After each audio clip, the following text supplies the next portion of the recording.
EPS 99 pension धारकों के लिए बड़ी खुशखबरी।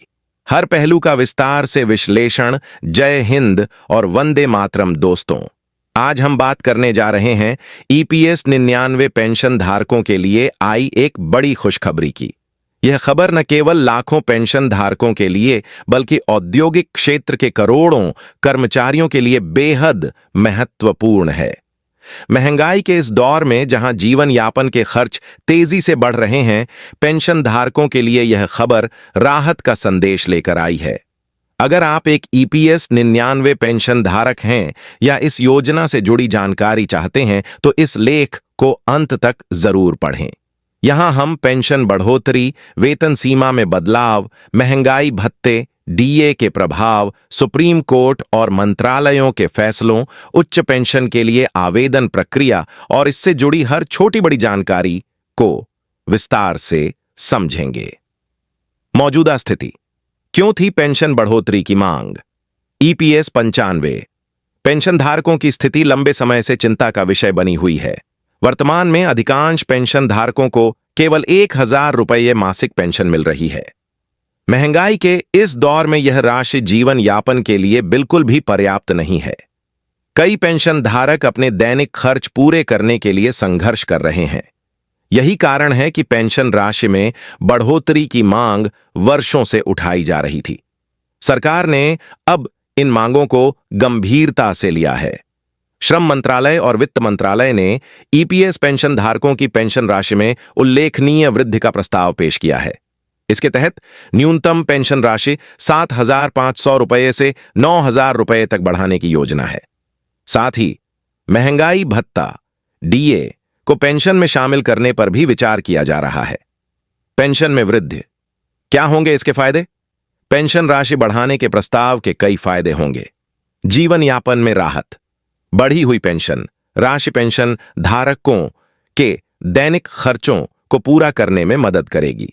महंगाई का प्रभाव कम होगा। अगर डीए को पेंशन में शामिल किया जाता है तो हर साल पेंशन राशि में महंगाई के अनुपात में स्वचालित बढ़ोतरी होगी। कर्मचारियों का भविष्य सुरक्षित होगा।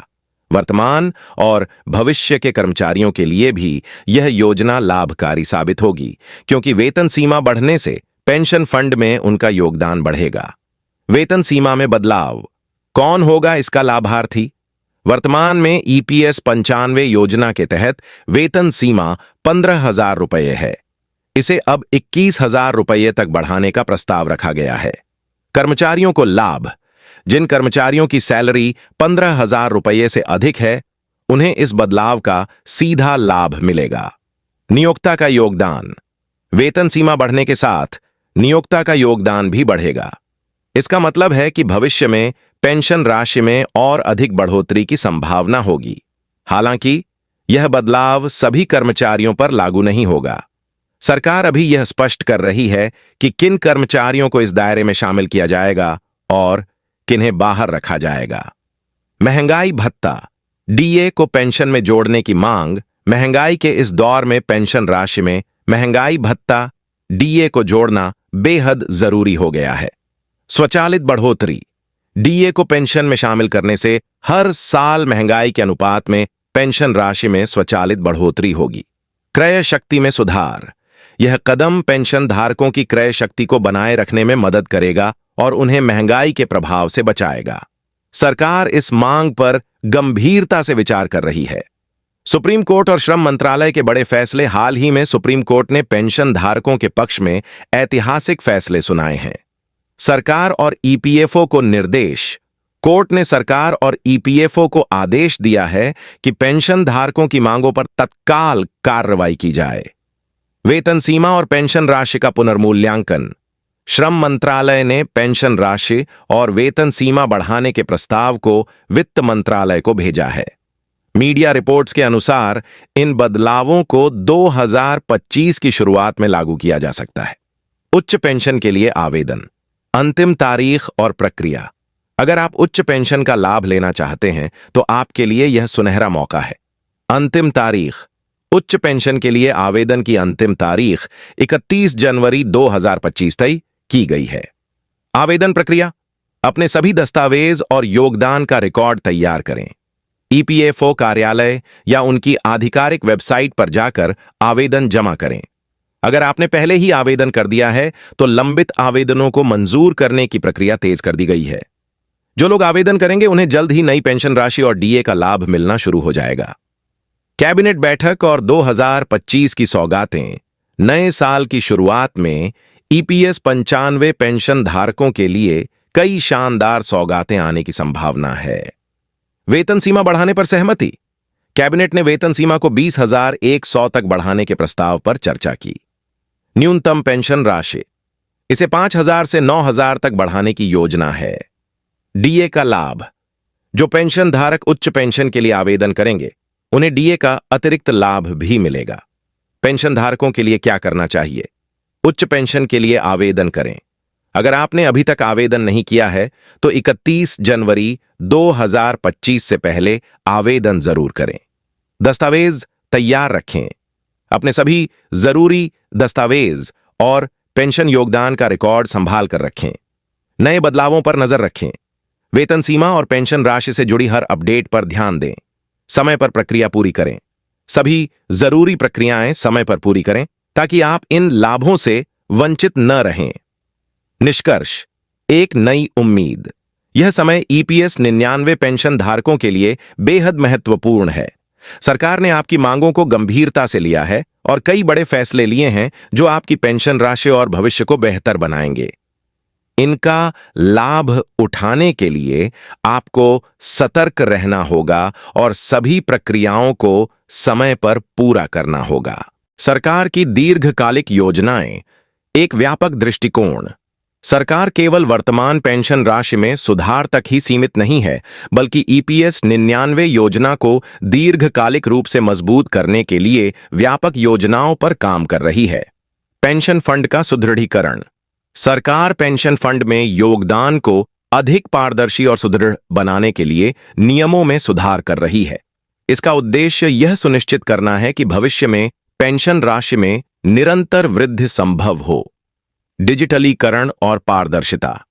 पेंशन रिकॉर्ड्स को डिजिटलीकरण के माध्यम से पारदर्शी बनाने का प्रयास किया जा रहा है ताकि पेंशन धारकों को उनके योगदान और लाभों की स्पष्ट जानकारी मिले। योजना में अधिक कर्मचारियों की भागीदारी। वेतन सीमा बढ़ाने से अधिक कर्मचारी इस योजना का हिस्सा बन पाएंगे, जिससे फंड में अधिक योगदान आएगा और पेंशन धारकों को दीर्घकालिक लाभ मिलेगा। राज्यों की भूमिका। संघ और राज्य सरकारों का समन्वय। ईपीएस 99 योजना को प्रभावी बनाने के लिए केंद्र और राज्य सरकारों के बीच समन्वय भी एक महत्वपूर्ण पहलू है। राज्यों की विशेष योजनाएं। कई राज्य सरकारें पेंशन धारकों के लिए विशेष सब्सिडी और अतिरिक्त लाभ योजनाएं लागू करने पर विचार कर रही हैं। स्थानीय प्रशासन की भूमिका। स्थानीय स्तर पर ईपीएफओ कार्यालयों को अधिक सशक्त किया जा रहा है ताकि पेंशन धारकों की शिकायतों का तुरंत समाधान हो सके। राज्य के कर्मचारियों के लिए अलग लाभ। राज्य सरकारों के कर्मचारियों के लिए विशेष पेंशन योजनाओं को ईपीएस 99 से जोड़ने की भी चर्चा हो रही है। मीडिया और समाज की भूमिका। जागरूकता बढ़ाने का अभियान। सरकार के साथ साथ मीडिया और समाज का भी पेंशन धारकों को जागरूक बनाने में अहम योगदान है। सूचना का प्रसार। मीडिया के माध्यम से पेंशन से जुड़े बदलावों की जानकारी तेजी से पेंशन धारकों तक पहुंचाई जा रही है। सामाजिक संगठनों की भूमिका। कई गैर सरकारी संगठन, एनजीओ और सामाजिक समूह पेंशन धारकों को आवेदन प्रक्रिया समझाने और दस्तावेज तैयार करने में मदद कर रहे हैं। ऑनलाइन प्लेटफॉर्म का उपयोग। सोशल मीडिया और अन्य डिजिटल माध्यमों के जरिए उच्च पेंशन, डीए और आवेदन प्रक्रिया से संबंधित जानकारी साझा की जा रही है। भविष्य की दिशा। पेंशन प्रणाली का सुधार और सशक्तिकरण। ईपीएस 99 योजना में सुधार के ये कदम पेंशन प्रणाली के दीर्घकालिक सुधार का हिस्सा हैं। पेंशन योजना का विस्तार।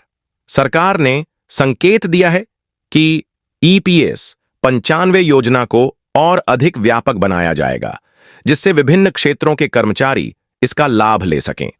अंतर्राष्ट्रीय उदाहरणों से प्रेरणा। सरकार उन देशों की पेंशन योजनाओं का अध्ययन कर रही है जहां पेंशन धारकों को महंगाई भत्ता, स्वास्थ्य लाभ और अन्य सुविधाएं मिलती हैं। इसका उद्देश्य भारतीय पेंशन प्रणाली को और अधिक समावेशी बनाना है। पेंशन धारकों की भागीदारी। पेंशन धारकों की मांगों और सुझावों को सुनने के लिए नियमित संवाद कार्यक्रम आयोजित किए जाएंगे। यह सुनिश्चित करेगा कि पेंशन धारकों की आवाज नीति निर्माण में शामिल हो। एक नई शुरुआत की ओर ईपीएस 99 योजना में हो रहे ये बदलाव पेंशन धारकों के लिए एक नई शुरुआत का संकेत है। यह केवल वित्तीय सुधार नहीं है, बल्कि यह एक ऐसा कदम है जो लाखों लोगों के जीवन में सकारात्मक बदलाव लाएगा। सरकार, अदालतें और पेंशन संगठन सभी मिलकर इस दिशा में काम कर रहे हैं कि पेंशन धारकों को हर संभव राहत और लाभ मिल सके। पेंशन धारकों को चाहिए कि वे इन अवसरों का लाभ उठाएं, समय पर आवेदन करें और अपनी आवाज को नीति निर्माताओं तक पहुंचाएं। इस पहल के सफल कार्यान्वयन से भारत की पेंशन प्रणाली अधिक सशक्त और न्याय संगत बनेगी। निष्कर्ष, एक नई उम्मीद। यह समय ईपीएस 95 पेंशन धारकों के लिए बेहद महत्वपूर्ण है। सरकार ने आपकी मांगों को गंभीरता से लिया है और कई बड़े फैसले लिए हैं जो आपकी पेंशन राशि और भविष्य को बेहतर बनाएंगे। इनका लाभ उठाने के लिए आपको सतर्क रहना होगा और सभी प्रक्रियाओं को समय पर पूरा करना होगा। अगर यह जानकारी आपके लिए उपयोगी लगी हो तो इसे अपने दोस्तों और परिवार के साथ जरूर साझा करें।